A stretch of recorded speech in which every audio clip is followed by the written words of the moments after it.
नमस्कार। इस वीडियो में हम क्लास 9th के भूगोल का पहला चैप्टर भारत आकार और स्थिति के मानचित्र अभ्यास करने वाले हैं। मैप वर्क की प्रैक्टिस करेंगे।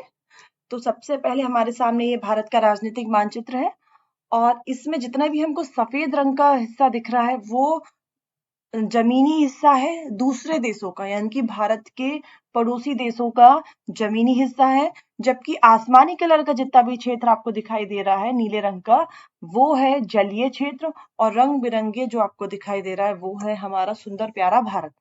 तो अभी शुरू करेंगे हम भारत के आसपास के क्षेत्रों से। तो सबसे पहले हम देखते हैं भारत के स्थलीय पड़ोसी देश, ऐसे देश जिनसे हमारी जमीनी सीमा लगी हुई है। तो भारत के उत्तर पश्चिम में पहला है पाकिस्तान, दूसरा अफगानिस्तान, तीसरा हमारा नेपाल, चौथा भूटान, चीन, बांग्लादेश और म्यांमार। तो कितने हो गए? एक आपका पाकिस्तान, दूसरा अफगानिस्तान, तीसरा है नेपाल, चौथा हो गया भूटान, पांचवा बांग्लादेश, छठवां चीन और सातवें नंबर पे हमारा म्यांमार। तो 7 हमारे स्थलीय पड़ोसी देश हैं और इसमें जो तजाकिस्तान आपको दिख रहा है यहाँ पे, ये हमारा पड़ोसी देश नहीं है, इससे हमारी जमीन नहीं टच करती। ठीक है, 7 स्थलीय पड़ोसी देश। अगला प्रश्न आता है कि भारत के दक्षिण में ये कौन से देश है या फिर कौन से देश है जिससे हमारी जलीय सीमा लगती है, तटीय सीमा लगती है। तो एक है श्रीलंका और दूसरा यहाँ नीचे को पड़ जाता है मालदीव। तो 2 हैं हमारे दक्षिण में पड़ोसी देश जो जिनसे हमारी जलीय सीमा लगती है। अब क्वेश्चन आता है कि भारत और श्रीलंका को अलग कौन करता है? तो भारत और श्रीलंका को अलग करती है पाक जल संधि। जल संधि मैंने आपको बताया था क्या होता है, जो 2 जलीय क्षेत्रों को जोड़े। ये बंगाल की खाड़ी का जल है और यहाँ पे हिंद महासागर, तो इन दोनों को जोड़ने का जो रास्ता है इसे हम कहते हैं पाक जल संधि। ठीक है, तो याद रखिए भारत और श्रीलंका को पाक जल संधि अलग करते हैं। अब देखते हैं हम हमारे जलीय क्षेत्र कौन से। ये जो हमारे पश्चिम का पूरा आपको जल क्षेत्र दिख रहा है ये अरब सागर है और इसमें पड़ते हैं बहुत सारे द्वीप समूह। इन सब द्वीप समूह को हम कहते हैं लक्षद्वीप। ठीक है, लक्षद्वीप की राजधानी कावरती। अब पूर्व में जो जल क्षेत्र है बांग्लादेश के नीचे, पश्चिम बंगाल के नीचे का बंगाल की खाड़ी, इसमें पड़ता है अंडमान निकोबार द्वीप समूह और इसकी राजधानी है पोर्ट ब्लेयर। अंडमान निकोबार की राजधानी पोर्ट ब्लेयर। इसी के पास में एक द्वीप है, ये है बैरन। बैरन द्वीप पर भारत की सक्रिय ज्वालामुखी पाए जाते हैं, यानी कि एक्टिव वॉल्केनोस पाए जाते हैं। अभी हम देखते हैं ये जो हमारा नॉर्थ ईस्ट क्षेत्र है इसको देख लीजिए। यहाँ पे 7 हमारे राज्य है, 7 स्टेट्स है। इनको 7 सिस्टर्स बोलते हैं या फिर नॉर्थ ईस्ट रीजन बोलते हैं या पूर्वी क्षेत्र बोलते हैं, उत्तर पूर्वी राज्य। ठीक है, उत्तर पूर्व में 7 बहनें, 7 स्टेट्स है। कौन कौन से नाम देख लेते एक बार। अरुणाचल प्रदेश, असम, मेघालय, त्रिपुरा, मिजोरम, मणिपुर और नागालैंड। 7 है। ठीक है, अब भारत में कितने राज्य है? भारत में है 28 राज्य। स्टेट्स कितने? 28। और संघ शासित प्रदेश या फिर केंद्र शासित प्रदेश हम कहें इंग्लिश में यूटी कितने हैं? तो 9 है। कौन कौन से यूटी हैं? तो देखो जम्मू कश्मीर, लद्दाख, एक हो गया जम्मू कश्मीर, दूसरा हो गया लद्दाख, तीसरा हमारा चंडीगढ़ है, चौथा हमारा नई दिल्ली है, पांचवा है दमन द्वीप, छठवें नंबर पे है दादर और नागर हवेली, सातवें नंबर पे है लक्षद्वीप, 8वें नंबर पे हमारा अंडमान निकोबार और 9वें नंबर पे पौंडीचेरी। पौंडीचेरी 3 हिस्सों में इसे पुदुचेरी कहते हैं। कराईकल आपका तमिलनाडु में, यनम भी पौंडीचेरी का हिस्सा है जो कि है आंध्र प्रदेश में, और केरल में जो हिस्सा पड़ता है उसका नाम है माही। तो हमारे 9 केंद्र शासित प्रदेश की हमने लोकेशन देखी।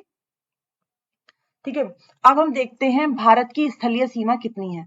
तो भारत की स्थलीय सीमा, ये जो किनारे किनारे हम चलेंगे पूरा यहाँ से लेकर के पूरा यहाँ तक, कहाँ तक? यहाँ तक। हम जो ब्लू कलर की हल्की हल्की लाइन आपको दिख रही है वो कितने किलोमीटर है? तो वो है 15,200 किलोमीटर लंबी। जबकि भारत की जलीय सीमा, तटीय सीमा की बात करें तो 75-16 किलोमीटर है।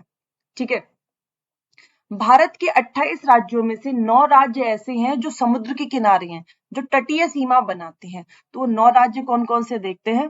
पहला है गुजरात, पश्चिम के देख लेते हैं। पश्चिम में पहला गुजरात, दूसरा महाराष्ट्र, तीसरा आपका गोवा, चौथा कर्नाटक और 5वां केरल। तो पश्चिम में 5 राज्य हैं जो अरब सागर से सीमा बनाते हैं और बंगाल की खाड़ी में तटीय सीमा बनाने वाले कौन कौन से हैं। पूर्व में पश्चिम बंगाल, उड़ीसा, आंध्र प्रदेश और तमिलनाडु। तो 4 कहाँ है? ये बंगाल की खाड़ी से सीमा बनाते हैं। टोटल कितने हो गए? 9। अब इन 9 में से ये क्वेश्चन पूछा जाता है सबसे लंबी तटीय सीमा कौन बनाता है, किसकी सीमा सबसे लंबी है? तो वो जो गुजरात आपको यहाँ दिख रहा है, गुजरात इन 9 राज्यों में से सबसे लंबी सीमा बनाता है और 1600 किलोमीटर इसकी लगभग लंबाई है। ठीक है, अब अगला क्वेश्चन आता है कि कर्क रेखा यानी कि ट्रॉपिक ऑफ कैंसर कितने राज्यों से होकर गुजरती है? तो ट्रॉपिक ऑफ कैंसर याद कर लीजिए 8 राज्यों से होकर के गुजरती है, और वो 8 राज्यों के नाम कहाँ क्या है, ग्रुप में शॉर्ट में देख लो। गु से गुजरात, रू से राजस्थान, फिर मा, फिर छा छ पी तु मी। ये ट्रिक है, गुरु माँ छाछ पी तुम्ही। तो गु से गुजरात, रू से राजस्थान, माँ से मध्य प्रदेश, छत्तीसगढ़, झारखंड, पी से पश्चिम बंगाल, तू से त्रिपुरा, मी से मिजोरम। तो ये रहा, एक गुजरात, दूसरा राजस्थान, तीसरा मध्य प्रदेश, चौथा छत्तीसगढ़, 5 झारखंड, 6वां पश्चिम बंगाल, 7वां त्रिपुरा और 8वां आपका मिजोरम। तो ये 8 राज्य हैं जो ट्रॉपिक ऑफ कैंसर इनसे होकर गुजरती है। और कितने डिग्री से गुजरती है ये भी याद रखिए, 23.5 डिग्री उत्तर अक्षांश से होकर के ये गुजरती है। ठीक है, अब हम इस मानचित्र में देख लेते हैं, ये हमारी बुक में जो हमें वर्क दिया हुआ है मानचित्र का वो है। पहला क्वेश्चन इसमें पूछा है, अरब सागर और बंगाल की खाड़ी में द्वीप समूह, अरेबियन सी और बे ऑफ बंगाल में आइलैंड्स कौन कौन से? तो हम पहले देख चुके हैं, अभी हमने देखा था कि ये अरब सागर है और इसमें कौन से लक्षद्वीप हैं, जबकि बंगाल की खाड़ी में कौन से अंडमान निकोबार है। ठीक है, अगला क्वेश्चन है, भारतीय उपमहाद्वीप में किन किन देशों को मिलकर बना है? तो इतना याद रखना, जो भारतीय उपमहाद्वीप है या फिर इंग्लिश में लिखे इंडियन सब कॉन्टिनेंट, इंडियन सब कॉन्टिनेंट हिंदी में कहते हैं भारतीय उपमहाद्वीप, इसमें 8 देश हैं भारत को मिला करके।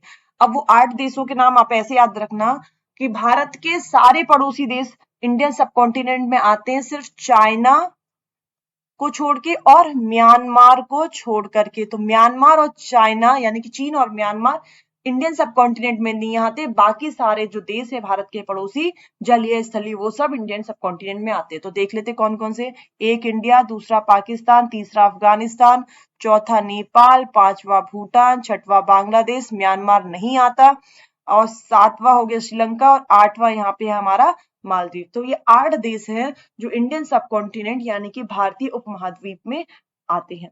अगला क्वेश्चन क्या है हमारा, कर्क रेखा किन किन राज्यों से होकर गुजरती है? तो 8 राज्यों से होकर गुजरती है, हमने देख लिया, गुजरात, राजस्थान, मध्य प्रदेश, छत्तीसगढ़, झारखंड, पश्चिम बंगाल, त्रिपुरा और मिजोरम, अभी हम देख चुके हैं।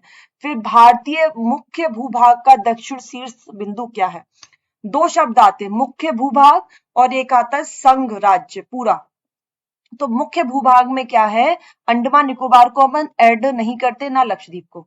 तो जो हमारे जो द्वीप समूह है इनको हम हटा देंगे, पूरी भारत की जो जमीन है मेन ये आ जाती है मुख्य भूभाग में। जबकि संघ राज्य की हम बात करेंगे, पूरे भारत की बात करेंगे, तो अंडमान निकोबार को भी हम उसमें शामिल करते हैं। तो अभी इन्होंने सिर्फ मुख्य भूभाग का दक्षिण शीर्ष बिंदु पूछा है, तो ये भैया यहाँ पे हो जाएगा। और ये दक्षिण का बिंदु ये हमारा यहाँ पे, ये दिख रहा है ना पेन, यहाँ पे मैं थोड़ा सा यहाँ चला दिया, चल नहीं रहा, ये देखो यहाँ पे ये है, और इसका नाम है कन्याकुमारी। ठीक है, या कोमोरिन अंतरीप, कन्याकुमारी या कोमोरिन अंतरीप, आप कन्याकुमारी भी लिखेंगे तो सही है। ठीक है, सबसे उत्तरी अक्षांश, अब इन्हें बिंदु नहीं पूछा है, अक्षांश पूछा, यहाँ बिंदु पूछा था, पॉइंट पूछा था, यहाँ अक्षांश पूछा है। तो अक्षांश कौन सा है, ये देखो उत्तरी अक्षांश ये रहा आपका, ये वाला यहाँ पे है 37 डिग्री 6 मिनट उत्तरी अक्षांश। फिर अंशों में भारत का दक्षिणी अक्षांश कितना है? तो दक्षिणी अक्षांश हमारा यानी कि लैटिट्यूड है 8 डिग्री 4 मिनट, ये यहाँ नीचे देखिए बिल्कुल सबसे नीचे दक्षिणी, यहाँ पे 8 डिग्री 4 मिनट कन्याकुमारी वाला पॉइंट। सबसे पूर्वी और पश्चिमी, तो भैया पूर्वी तो ये हो गया 97 डिग्री 25 मिनट, और पश्चिमी यहाँ पे है आपके गुजरात में 68 डिग्री 7 मिनट। ठीक है, सबसे लंबी तटरेखा गुजरात बता ही चुके हैं। भारत श्रीलंका को अलग करने वाला यहाँ पे आपको जो दिख रहा है थोड़ा सा रास्ता, पाक जल संधि है। और भारत के केंद्र शासित क्षेत्र कौन से हैं? तो हम अभी देख चुके हैं 9 केंद्र शासित क्षेत्र है। ठीक है, अब देखते हैं हम इसमें खाली जो मानचित्र है इसमें अभ्यास कर लीजिए आप। अरब सागर बंगाल की खाड़ी में स्थित द्वीप समूह, तो ये अरब सागर है, ये हो गए आपके लक्षद्वीप अरब सागर में, और यहाँ है आपके अंडमान निकोबार। ठीक है, यहाँ पे लिख दीजिएगा। फिर है भारतीय उपमहाद्वीप में कितने देश हैं? तो इसका उत्तर लिखिए, भारतीय उपमहाद्वीप में 8 देश हैं, उनके नाम लिखिए। फिर यहाँ पे आप इंडिकेट कर सकते हैं 1 इंडिया, दूसरा पाकिस्तान लिख दीजिएगा, नाम भी लिखिएगा, तीसरा अफगानिस्तान, चौथा नेपाल, यहाँ पे 5वां भूटान, छठवां आपका है बांग्लादेश, इसको नहीं करना है, म्यांमार नहीं है। फिर सातवां श्रीलंका और आठवां यहाँ पर मालदीव, 8वें नंबर पे यहाँ मालदीव। तो ये 8 जो देश हैं वो इंडियन सब कॉन्टिनेंट या फिर भारतीय उपमहाद्वीप में शामिल है। कर्क रेखा, तो कर्क रेखा पहले यहाँ पे गुजरात का ये वाला हिस्सा कट कीजिए, फिर त्रिपुरा और मिजोरम का यहाँ से कट कीजिए, फिर इन दोनों को मिला दीजिए, ऐसे करके मिला दीजिए। ये हो गई आपकी कर्क रेखा, लिख दीजिए यहाँ पे 23.5 डिग्री नॉर्थ या उत्तर, ये है आपकी कर्क रेखा। और कितने राज्यों से गुजर रही, 8 राज्यों से गुजर रही है, उनके नाम लिख दीजिएगा। सबसे दक्षिणी शीर्ष बिंदु, तो यहाँ पे पॉइंट बनाइए, लिखिएगा कन्याकुमारी। कौन से नंबर का है, IV करके लिख देना कन्याकुमारी। फिर उत्तरी अक्षांश कितना है, तो उत्तरी अक्षांश लिख देना 37 डिग्री 6 मिनट उत्तर। ठीक है, पूर्वी और पश्चिमी, तो ये आप हो गया, यहाँ पे पूर्वी हो गया 97 डिग्री 25 मिनट, और यहाँ पे 68 डिग्री 7 मिनट पश्चिमी हो गया। सबसे लंबी तटरेखा वाला राज्य ये हो गया, सबसे लंबी तटरेखा वाला गुजरात। फिर श्रीलंका और भारत को अलग करने के लिए यहाँ पे आपका है मन्नार की खाड़ी, नहीं पाक जल संधि है ना, तो यहाँ पे डाल देना पाक, कितने नंबर का, 3 नंबर में, यहाँ लिख दीजिए पाक जल संधि, X नंबर का, 9 नंबर का सॉरी, जल संधि। और भारत के केंद्र शासित प्रदेश, तो लिखिए 9 केंद्र शासित प्रदेश है, इंडिकेट कीजिएगा यहाँ पे। 1 जम्मू कश्मीर, दूसरा आपका लद्दाख है, तीसरा यहाँ पे चंडीगढ़, चौथा आपका दिल्ली है। फिर 5वां यहाँ पे आप कर दी दादर नागर दमन द्वीप, ये दादर नागर हवेली। फिर कितना नंबर हो गया, लक्षद्वीप, अंडमान निकोबार और ये पौंडचेरी। तो इस तरह से 9 आपके केंद्र शासित प्रदेश हो गए, मानचित्र हो गया। खाली मैप में प्रैक्टिस कीजिए, जो भी आपके सवाल हैं वो पूछ लीजिएगा। थैंक यू वीडियो देखने के लिए।